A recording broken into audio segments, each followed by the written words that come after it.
Elle avait faim, était pauvre et n'avait pas d'endroit convenable où dormir.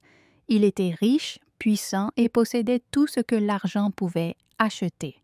Mais lorsque sa voiture est tombée en panne au milieu de la route, elle a fait quelque chose que personne n'a vu venir. Comment un petit acte de gentillesse de la part d'une fille pauvre a-t-il pu changer à jamais la vie d'un homme riche? Asseyez-vous et découvrez-le pendant que nous plongeons dans cette histoire puissante. C'est l'histoire de la façon dont une pauvre fille sans-abri a aidé un jeune milliardaire et a changé leur vie à jamais. C'était une soirée calme à Abuja. Le ciel s'assombrissait lentement et la route était vide. Un homme nommé Joshua, un jeune homme riche de la ville d'Abuja, rentrait chez lui dans sa grosse voiture noire. Il venait de quitter une réunion d'affaires dans une ville voisine. Son esprit était plein. Il était fatigué et voulait rentrer rapidement à la maison. Mais alors, quelque chose d'étrange s'est produit. La voiture a fait un bruit étrange. Joshua fronça les sourcils. « Que se passe-t-il maintenant ?» dit-il en baissant la climatisation. Soudain, la voiture s'est arrêtée au milieu de la route. Il tourna à nouveau la clé. Rien. Il sortit de la voiture et regarda autour de lui. Il n'y avait pas de maison à proximité, pas de voiture, pas de gens, seulement le silence. Il a vérifié le moteur, mais il ne savait pas vraiment ce qu'il regardait. Il regarda à nouveau la route, toujours vide. Il a ensuite composé le numéro de téléphone de son mécanicien, mais il n'a pas réussi à se connecter. Il regarda autour de lui une fois de plus. La route était encore calme. Le seul bruit était celui du vent qui soufflait dans les arbres. Il était là depuis presque 20 minutes. Sa chemise blanche commençait à être trempée de sueur. Il était fatigué et un peu en colère. Puis, il a vu quelque chose. Quelqu'un marchait de l'autre côté de la route. C'était une jeune femme. Elle avait l'air d'avoir 26 ou 27 ans. Ses vêtements étaient vieux et déchirés à certains endroits. Elle avait un petit sac accroché à son épaule. Ses cheveux étaient rêches. Ses pantoufles semblaient usées. Elle marchait lentement, comme quelqu'un qui n'avait pas mangé de la journée. Joshua fronça les sourcils. « Qui marche ici à cette heure-ci » se demanda-t-il. La dame avait l'air faible. Son visage exprimait la fatigue, mais aussi la force, comme quelqu'un qui avait affronté de nombreuses journées difficiles, mais qui était toujours debout. Cette fille était Stella. Elle n'avait ni maison ni famille à Abuja. Elle dormait dans un abri en bois derrière un petit magasin un peu loin de cette route. Et pourtant, malgré toute sa douleur, elle a remarqué l'homme près de la voiture et elle s'est arrêtée de marcher. Stella a vu le capot de la voiture s'ouvrir. L'homme à côté semblait inquiet. Il n'arrêtait pas d'appuyer sur les boutons de sa clé de voiture et de regarder dans le moteur comme s'il cherchait quelque chose. Elle resta immobile un moment, puis prit une profonde inspiration et traversa la route. Joshua leva les yeux lorsqu'il entendit des pas. « Bonsoir, monsieur », dit doucement Stella. Joshua la regarda fixement. Il était trop choqué pour répondre. « Monsieur ?» demanda-t-elle calmement. « Avez-vous besoin d'aide ?» Joshua fit une pause. Il la regarda à nouveau. Il ne savait pas s'il devait lui faire confiance ou la renvoyer. Au lieu de répondre à sa question, il lui demanda « Jeune fille, comment vous appelez-vous et que savez-vous sur un moteur de voiture ?» Stella sourit un peu et dit « Monsieur, je pense que vous jugez un livre à sa couverture. » Joshua se figea. Cette phrase l'a profondément touché. Il fit un pas en arrière et la regarda à nouveau. Des pantoufles sales, de vieux vêtements, un visage affamé, mais ses mots étaient forts. Il laissa échapper un léger soupir et dit « Je revenais d'une réunion d'affaires. Tout allait bien jusqu'à ce que la voiture s'éteigne. Pas de bruit, pas de fumée, rien. Elle s'est arrêtée et n'a pas redémarré. » Stella hocha la tête. « Je comprends, » dit-elle. « Au fait, je m'appelle Stella. » Joshua lui adressa un petit sourire. « Je suis Joshua. » Puis il s'écarta et dit « Voyons ce que tu peux trouver. » Stella s'approcha de la voiture. Elle regarda attentivement l'intérieur du moteur. Joshua l'observa, toujours incertain que ce soit une bonne idée, mais il resta silencieux. Stella toucha doucement des fils. Elle examina attentivement la batterie, puis elle remarqua quelque chose. Un fil s'était détaché. C'était un simple problème, mais cela pouvait empêcher toute la voiture de démarrer. Sans perdre de temps, elle remit soigneusement le fil en place. « D'accord, monsieur, dit-elle. Vous pouvez essayer maintenant. » Joshua cligna des yeux. « Vous sûr? » Stella hocha la tête. « Oui, allez-y. » Joshua se dirigea vers le côté conducteur. Il ouvrit la portière, s'assit et tourna la clé. Le moteur démarra. La voiture démarra comme si de rien n'était.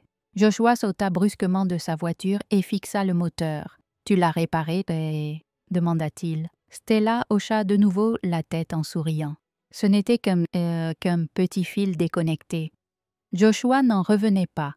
Cette fille, qui semblait n'avoir pas un sou en poche, venait de réparer sa voiture de luxe. Il fouilla dans sa voiture, en sortit de l'argent et le lui tendit. « Prends ça, dit-il, s'il te plaît. » Mais Stella recula d'un pas. « Non, monsieur, dit-elle doucement. Je t'ai aidé seulement parce que je le pouvais. La gentillesse ne se vend pas. » Joshua resta là, stupéfait. Il avait rencontré beaucoup de gens, des riches, des intelligents, des puissants, mais rares étaient ceux qui aideraient sans rien demander en retour. Cette fille était différente, et il savait qu'il ne l'oublierait jamais. Joshua regarda de nouveau Stella. Il entendait encore ses paroles dans sa tête. La gentillesse ne se vend pas. Il sortit une petite carte blanche de son portefeuille et la lui tendit. « Prends ça, dit-il. Viens chez Yoshwick Petroleum Limited demain matin. Demande pour moi. Je m'appelle Joshua. L'adresse est sur la carte. » Stella regarda la carte. Sa main tremblait légèrement en la prenant. Elle ne dit rien. Son regard était confus. Joshua sourit doucement. « Ne vous inquiétez pas. Venez. » Stella hocha lentement la tête. Elle regarda à nouveau la carte, puis la rangea dans le petit sac qu'elle portait toujours sur elle. « Merci, monsieur, » finit-elle par dire. Joshua monta dans sa voiture. En démarrant, il la regarda dans le rétroviseur. Il ne savait pas pourquoi, mais quelque chose, au fond de lui disait qu'il la reverrait. Cette nuit-là, Stella était assise par terre, froide, dans l'abri en bois où elle dormait. Le vent soufflait. Elle ouvrit son petit sac et en sortit la carte. Elle la regarda une 4e fois. Elle lut lentement le nom « Yoshwick Petroleum Limited ». Elle soupira. Puis elle fouilla dans son sac et en sortit la seule chose qui lui restait, une demi-miche de pain. Pas de beurre, juste de l'eau et du pain sec. Elle en prit une bouchée et se rassit, réfléchissant. Toute la semaine, elle s'était rendue sur le chantier où elle travaillait comme ouvrière, mais depuis des jours, il n'y avait plus de travail. Le responsable disait que les matériaux de construction n'étaient pas arrivés, donc pas de travail, pas de salaire. Elle regarda le pain dans sa main, puis regarda de nouveau la carte. Elle murmura « Si j'avais accepté l'argent que Joshua m'a offert, j'aurais peut-être bien mangé ce soir. » Puis elle secoua la tête. « Non, dit-elle doucement. Si j'avais accepté cet argent, mon aide aurait été perçue comme une affaire, comme si je l'avais simplement aidé pour quelque chose. » Elle ferma les yeux, puis les rouvrit et regarda de nouveau la carte. Quelque chose en elle lui dit « Vas-y, essaie, tu n'as rien à perdre. » Elle remit la carte dans son sac et murmura « J'y vais. » Le lendemain matin, Stella se réveilla très tôt. Après s'être préparée, elle se rendit à Yoshwick Petroleum Limited. Elle resta un moment devant le portail, la carte serrée dans sa main. Le bâtiment semblait trop grand, trop rutilant, trop luxueux, mais elle prit une grande inspiration et se dirigea vers le portail. 2 agents de sécurité se tenaient là. Dès qu'ils virent ses pantoufles usées et sa robe délavée, ils éclatèrent de rire. « Madame, êtes-vous perdue ?»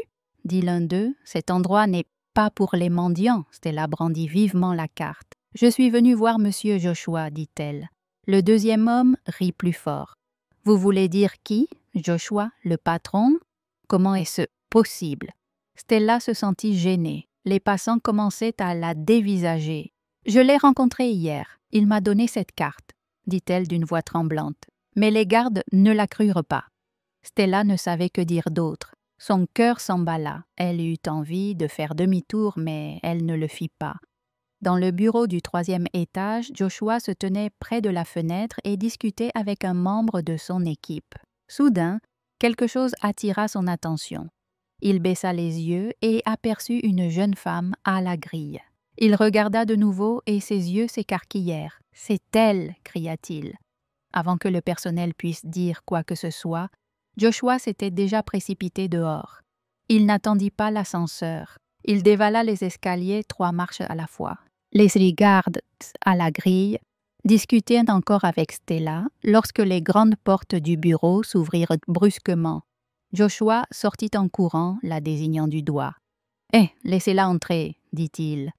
Les gardes se retournèrent, stupéfaits. « Cette fille » demanda l'un d'eux. « Oui » répondit Joshua. « C'est mon invité. Laissez-la entrer, passez. » Les gardes ouvrirent rapidement la porte. « Nous sommes désolés, monsieur, » dirent-ils. « Nous ne savions pas. » Joshua ne répondit pas. Il se tourna vers Stella. « Pourquoi ne m'avez-vous pas appelé ?» demanda-t-il doucement. « Je n'ai pas de téléphone, » dit-elle en baissant les yeux. Il hocha la tête. « Viens avec moi. » Stella le suivit lentement. Elle n'était jamais entrée dans un bâtiment aussi grand. Le sol brillait. Les portes vitrées s'ouvrirent toutes seules. Les gens portaient des costumes et saluaient Joshua avec respect. Stella serrait fermement son petit sac. Elle se sentait timide. Elle se sentait petite. Mais Joshua se tourna vers elle et sourit. « Ne vous inquiétez pas, » dit-il. « Vous êtes en sécurité ici. » Arrivé au bureau de Joshua, il ouvrit la porte et demanda à Stella de s'asseoir. Elle s'assit lentement, son regard parcourant le grand bureau. C'était propre, lumineux et ça sentait bon. Elle n'était jamais entrée dans un endroit pareil. Joshua s'assit en face d'elle. Il la regarda doucement. « Comment vous sentez-vous aujourd'hui » demanda-t-il. « Je vais bien, monsieur, » dit-elle doucement. Il hocha la tête. « Parlez-moi de vous, de votre famille. Où habites-tu » Stella baissa les yeux. « Je n'ai pas de famille. J'ai grandi dans un orphelinat.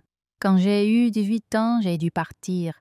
Depuis lors, j'essaie juste de survivre. » Les yeux de Joshua devinrent sérieux. « Cela doit être dur. » Elle hocha la tête. « Es-tu allé dans une école après l'orphelinat » Elle secoua la tête. « Non, monsieur.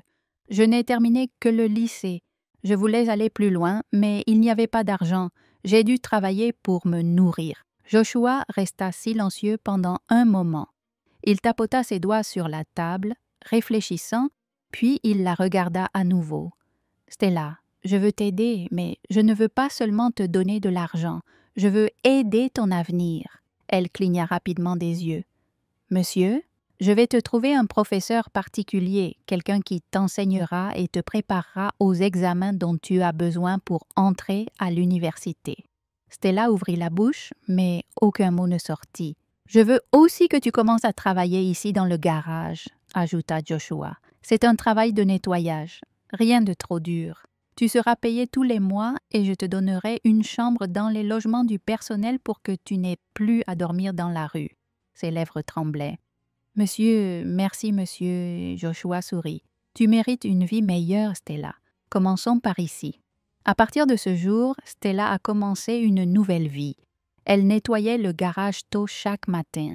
Elle s'assurait que les outils étaient en ordre et que les sols étaient propres. Lorsque son tuteur est venu, elle a pris des notes et posé des questions. Elle voulait apprendre et changer son histoire, alors elle a travaillé, étudié et prié. Un après-midi chaud, le garage était plein de bruit et de rire. Un membre du personnel nommé James avait un pneu crevé. Il transpirait et ne savait pas quoi faire. Le cric. James a crié. « C'est là !» Un autre membre du personnel a répondu en désignant un coin. Stella s'approcha tranquillement. « Laisse-moi t'aider, » dit-elle. James la regarda, surpris. « Tu es sûr ?» Stella hocha la tête. « Je sais comment tu dois le faire. » Elle ramassa les outils et s'agenouilla à côté du pneu. Elle a travaillé rapidement et soigneusement. Elle savait quoi desserrer et comment le réparer.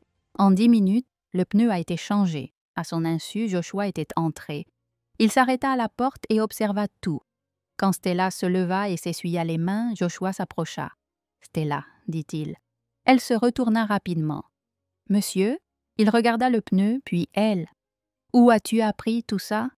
Elle sourit. « J'avais un ami, il était mécanicien. Je l'aidais dans son atelier avant qu'il ne retourne dans son village. » Joshua sourit aussi. « Tu continues à me surprendre. » Stella rit un peu et détourna le regard timidement, mais au plus profond du cœur de Joshua, quelque chose de chaud avait commencé à grandir. Il n'était pas seulement impressionné, il était fier, et pour la première fois depuis longtemps, il était intéressé, vraiment intéressé. À partir de ce jour, Joshua a commencé à surveiller Stella de plus près. Il ne l'a pas fait de manière trop évidente, mais il a tout remarqué. Elle nettoyait le garage tous les matins avant l'arrivée des autres. Elle ne s'est jamais plainte de quoi que ce soit. Elle saluait tout le monde avec un sourire, même ceux qui la regardaient de haut. Quand il n'y avait pas de travail, Stella se rendait dans un coin à côté du bâtiment avec ses livres sur les genoux. Elle lisait lentement, en déplaçant son doigt le long de chaque ligne pour ne manquer aucun mot. Parfois, elle aidait le personnel plus âgé à transporter des outils. Parfois, elle nettoyait des endroits qui ne correspondaient pas à sa description de poste. Mais ce qui a le plus touché le cœur de Joshua, c'est la façon dont elle traitait les gens. Elle a toujours été gentille. Elle ne bavardait pas. Elle n'a pas agi comme si elle était meilleure que quiconque. Même quand quelqu'un l'insultait, elle souriait simplement et s'éloignait. Un jour, il se tenait à la fenêtre de son bureau et la regardait balayer le coin près du générateur. Elle ne l'a pas vue. Elle était concentrée. Il sourit pour lui-même. « Comment quelqu'un peut-il traverser autant d'épreuves ?» dit-il doucement, et avoir toujours un si bon cœur. Il y avait quelque chose de différent chez elle. Et pour la première fois depuis longtemps, Joshua prit une décision douce. Un vendredi après-midi, Joshua a appelé son chauffeur. « Dis à Stella de me retrouver devant l'immeuble. Je veux qu'elle me suive pour déjeuner, » dit-il. Le conducteur cligna des yeux. « Monsieur, Stella, du garage ?»« Oui, vas-y maintenant. » 5 minutes plus tard, Stella se tenait dehors en s'essuyant les mains sur ses vêtements. Elle avait l'air confuse. « Monsieur, vous m'avez envoyé chercher ?» demanda-t-elle. Joshua sourit. « Oui, je vais déjeuner. Viens avec moi. » Ses yeux s'écarquillèrent. « Moi, monsieur, je déjeune ?»« Oui, juste le déjeuner. N'aie pas peur. » Hocha lentement la tête et le suivit dans la voiture. Ils se rendirent dans un restaurant calme non loin du bureau. C'était magnifique. Une musique douce jouait en arrière-plan. Stella regarda autour d'elle, se sentant mal à l'aise. Quand la nourriture arriva, elle regarda le couteau et la fourchette. Joshua le remarqua. « Voulez-vous que je vous montre comment l'utiliser ?» demanda-t-il gentiment. Elle baissa les yeux, embarrassée. « Je ne sais pas vraiment comment. »« Ce n'est pas grave, » dit-il en souriant. « Laisse-moi te montrer. » Il lui prit doucement la main et lui montra comment tenir la fourchette. Elle rit un peu. « Je me sens comme un enfant. »« Non, » dit-il doucement. « Tu es juste en train d'apprendre, et il n'y a rien de mal à cela. » Ils mangèrent tranquillement pendant un moment, puis il demanda « Comment se passent les cours d'amour ?»« Domicile ?»« Madame, très bien, monsieur, » répondit-elle. « Mon professeur dit que je m'améliore, je fais de mon mieux. Je le vois bien, » dit Joshua. « Tu t'en sors bien. » Ils parlèrent encore de livres, de ses rêves, de son passé à l'orphelinat et de son espoir de devenir quelqu'un de plus. Il n'y avait aucune pression, juste un simple déjeuner. Mais quelque chose commençait à naître, pas seulement du respect, mais quelque chose de plus profond. Et ils le sentaient tous les deux. Même si personne n'en avait encore parlé, quelque chose commença à se produire dans l'entreprise. Ça commençait par des murmures. Le personnel regardait Stella et murmurait dans son dos. Pourquoi le patron lui sourit-il toujours? Tu l'as encore vue entrer dans le garage aujourd'hui. Qu'a-t-elle de si spécial? Certains riaient même et l'insultaient quand elle passait. Mais Stella restait silencieuse. Elle ne répondait à personne.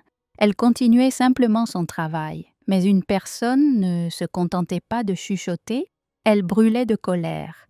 Victoria, l'assistante personnelle de Joshua, l'observait tous les jours depuis la fenêtre de son bureau. Elle travaillait avec Joshua depuis 2 ans. Elle était toujours bien habillée. Elle parlait toujours doucement quand il était. Elle lui apportait toujours du thé, même quand il ne le demandait pas. Mais Joshua ne la regardait jamais à 2 reprises. Maintenant, c'était cette fille, cette pauvre fille sans éducation de la rue, qui attirait son attention. Le cœur de Victoria bouillonnait. Un soir, alors que Joshua était seul dans son bureau, Victoria frappa et entra. « Monsieur, puis-je vous parler ?» demanda-t-elle gentiment. Joshua leva les yeux. « Oui, Victoria, qu'y a-t-il » Elle s'assit lentement. « Je veux juste vous dire quelque chose d'important. C'est à propos de Stella. » Joshua leva la tête. « Et elle ?» Victoria se pencha en avant. « Monsieur, ne vous fâchez pas alors. Mais soyez prudent. Ces filles des rues savent jouer les innocentes. Elles font semblant d'être gentilles, mais leurs yeux sont toujours rivés sur l'argent. » Joshua la fixa du regard. « Elle se sert de toi, » dit Victoria à voix basse. « Les gens comme elle, ils ont toujours un plan. » Le silence régna dans la pièce.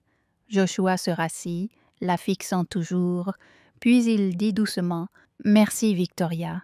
Vous pouvez partir maintenant. » Victoria se leva lentement. « Oui, monsieur. » En fermant la porte, elle sourit intérieurement. Mais ce qu'elle ignorait, c'est que Joshua ne croyait pas un mot de ce qu'elle disait. Joshua était assis à une table avec 3 de ses associés dans un salon privé. C'étaient tous des hommes d'âge mûr, riches et puissants. Ils l'avaient aidé à développer son entreprise à ses débuts. Ils étaient comme une famille pour lui. Après avoir parlé d'un nouveau contrat, l'un d'eux s'éclaircit la gorge. « Joshua, dit-il, on peut parler entre anciens maintenant ?» Joshua hocha la tête. « Bien sûr. » L'homme se pencha. « On entend parler d'une fille. » Joshua les regarda. « Une femme de ménage dans votre entreprise, » ajouta un autre. « On dit que vous êtes toujours là. » Joshua sourit légèrement, mais ne dit rien. « On sait que vous êtes un homme bien, » poursuivit le premier. « Mais vous devez faire attention. Vous n'êtes pas n'importe qui. Vous êtes un grand nom du monde des affaires maintenant. » Un autre prit la parole. « Si les gens commencent à répandre des histoires, ce ne sera pas bon pour ton image. Tu sais comment est ce pays. » Joshua croisa les mains. « Je comprends ton inquiétude, dit-il, mais Stella est juste quelqu'un que j'aide. Elle n'a ni famille, ni éducation, ni soutien. » L'un d'eux secoua la tête. « Oui, aide-la. Mais ne t'approche pas trop, les gens ne comprendront pas. Ils déformeront les faits. » Un autre le prévint. « Tu sais à quelle vitesse les nouvelles se propagent. » Joshua resta calme. « Je t'ai entendu, dit-il, je m'en occupe. » Ils hochèrent la tête et changèrent de sujet. Mais tandis qu'ils parlaient d'autre chose, l'esprit de Joshua était loin.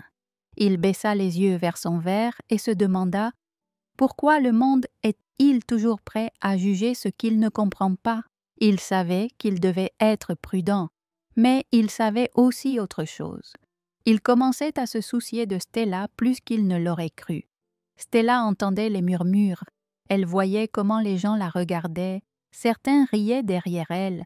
Certains l'insultaient, une femme de ménage désespérée. Pour qui se prend-elle? Elle veut piéger le patron. Chaque journée de travail lui paraissait plus lourde. Elle souriait devant les autres, mais son cœur était fatigué. Elle ne voulait pas d'ennui. Elle n'avait rien demandé de tout cela. Ce soir-là, elle était assise seule dans son petit coin au logement du personnel. Ses mains tremblaient. Elle tenait ses cahiers sur ses genoux et les fixait. L'école était la seule chose qui lui donnait de l'espoir. Mais même cela ne suffisait plus. « Je ne suis pas venue ici pour être insultée, » se dit-elle. Elle repensa à sa vie. Pas de parents, pas de vrais amis, pas de chez elle. Et maintenant, tout le monde au travail la regardait comme une voleuse, Comme si elle avait volé quelque chose qui ne lui appartenait pas, elle essaya d'être forte, mais elle était fatiguée. Ce soir-là, pendant que tout le monde dormait, elle plia discrètement ses vêtements dans son sac. Elle y plaça ses livres et ferma la fermeture éclair. Elle regarda une dernière fois autour d'elle, dans son petit espace, puis elle sortit lentement dans la nuit sans prévenir personne. Elle ne savait pas où elle allait, mais elle savait qu'elle ne pouvait plus rester là. Joshua entra dans l'entreprise le lendemain matin avec le sourire, prêt à... Il demanda à Stella comment s'était passée sa leçon.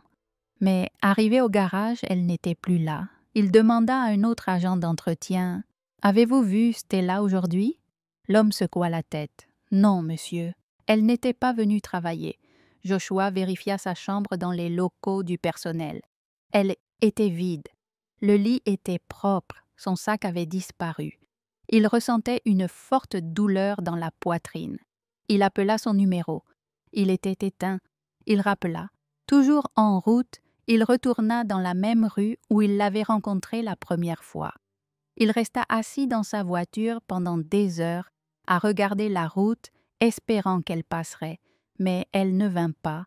Jour après jour, il y retournait sans cesse.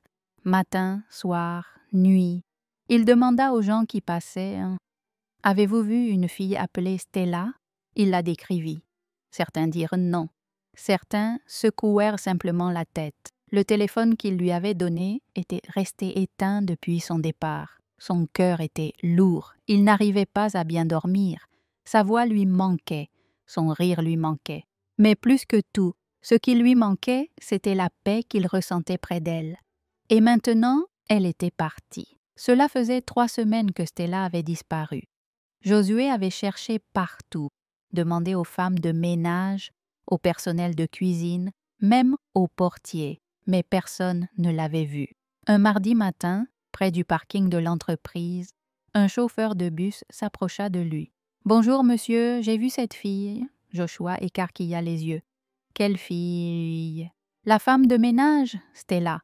Hier soir vers 17 heures, sur un chantier à la périphérie. Elle travaillait là. » Le cœur de Joshua bondit. Il donna ses clés au chauffeur. « Emmène-moi. » Le trajet sembla long. En arrivant, le bruit du chantier remplissait l'air. Puis, il la vit. Stella portait un vieux t-shirt, une longue jupe et un bloc sur la tête. Elle marchait lentement. Elle paraissait plus mince, mais ses yeux brillaient toujours d'une force tranquille. Joshua sentit sa poitrine se serrer. « Quel genre de femme est-ce ?» pensa-t-il. Il lui avait offert une chance d'évoluer, mais face à l'humiliation, elle était partie sans rien. Et maintenant, elle portait des blocs. Des larmes lui vinrent. Il s'avança et appela « Stella ». Elle leva les yeux, laissa tomber le bloc, s'essuya le visage. « Comment m'as-tu trouvé ? Tu n'as pas ta place dans la rue, dit-il. Tu as ta place dans ma vie. » Il la prit dans ses bras sans se soucier de la poussière. Les ouvriers les regardaient, surpris. « Monte dans la voiture. » Elle hésita. « Joshua, s'il te plaît. » Elle le suivit. Ils allèrent de faire des achats, vêtements, chaussures, un sac. Puis, il l'emmena dans un appartement calme, géré par sa sœur Anita. « Elle restera ici, » dit-il. Anita donna les clés. Stella entra, émue. « C'est trop. Tu ne retourneras pas à l'entreprise. Je vais créer une entreprise pour toi. Tu pourras étudier en même temps. » Stella n'en croyait pas ses oreilles. Un an plus tard, Stella sortait de l'université, sourire aux lèvres. Elle portait une chemise blanche, un jean, son sac à l'épaule. Elle venait de terminer un cours de génie mécanique. Joshua vint la chercher. « Salut, dit-il. « Salut, Joshua. » Le cours. « Super. J'ai réparé un moteur. Je savais que tu avais un don. Merci de ne pas m'avoir abandonné. Je t'ai aidé parce que j'ai vu ta force. » Ils roulèrent un moment, puis il s'arrêta près de la plage. « Stella, cette année avec toi a été la plus belle de ma vie. Je veux construire une vie avec toi. » Elle hocha la tête, les larmes aux yeux. « Oui, Joshua. » Le soleil brillait, les vagues caressaient le rivage. De sans-abri à étudiante, Stella avait trouvé l'amour, la paix et une nouvelle vie. Et cette fois, elle savait qu'elle y avait sa place.